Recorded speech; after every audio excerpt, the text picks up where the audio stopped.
Hello, my name is Jeff Pagano, and welcome to Harping on Rugby, where with the help of some fellow fans, I get the chance to harp on what's going on with Leinster, Ireland, and the wider rugby world. This week, we have what could be called an emerging Harping pod, with two great contributors still in single digits when it comes to appearances. First up, making his fourth is Mr. David Cordio. Welcome, sir. Thank you, Jeff. Good to be here. Indeed. And also with us, earning cap number 2, is Mr. Hugo Gordon. Welcome back, sir. Thanks, Jeff. Thanks for having me back. No problem. Great to have you both on. Munster skipper and player of the match, Kylan Doris, said afterwards, quote, "We had a fast start. We felt our fans behind us and we wanted to put on a good show for them early on. I think we did that," end quote. And when it comes to our Facebook page, there were certainly no punches being pulled on Leinster's performance. For example, John Hyland said, "Leinster are turning into a 40-minute team. If they want silverware, they'll need to get a lot more ruthless." Do you disagree, or would you have said the same thing a different way? Well, we always leave a post open on our Facebook page after the full-time whistle for Leinster and Ireland games. Why don't you join in the conversation next week? Okay, this now brings us to our final thoughts, starting with Davis. So my final thoughts on that game would be the first half was a lesson in how incredibly clinical Leinster are capable of being. They took their 4 tries. They took them, in a variety of different ways, mostly through intense pressure. But it really showed that they will find ways through basically whatever defense you put in front of them.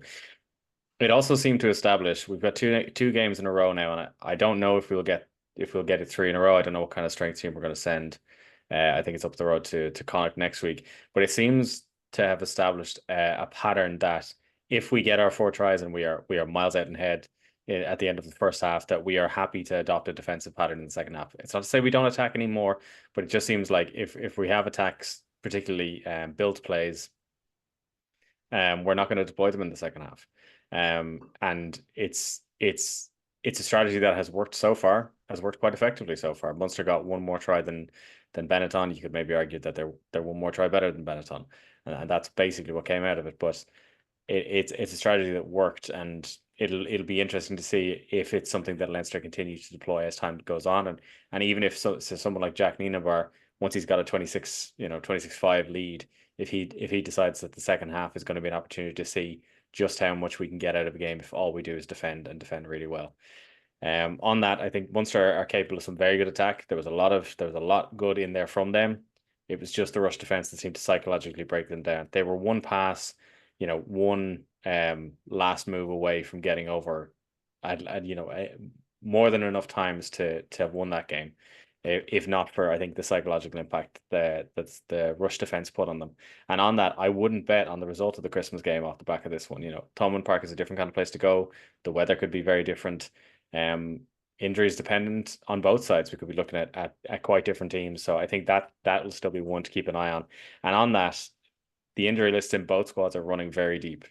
There was a lot of talk about Munster, I think, because they were missing about like 17 or 18 players going into this game. But now that we're on this side of it, even in the days leading up to it, that Leinster injury list was just getting longer and longer and longer. And given that we're now halfway through October and the November tests are approaching, it'll be very interesting to see what both teams' team sheets look like going forward, and particularly in those weeks after the November tests as we get into the first weeks of Europe.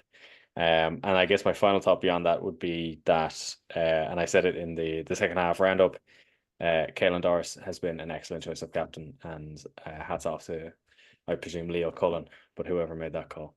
Absolutely. And they handled the handover very well as well with that. They had a situation, they named 2 captains, and then, they had to make sure everyone was on board with it, and they PR and all that stuff. I think they handled that really well as well.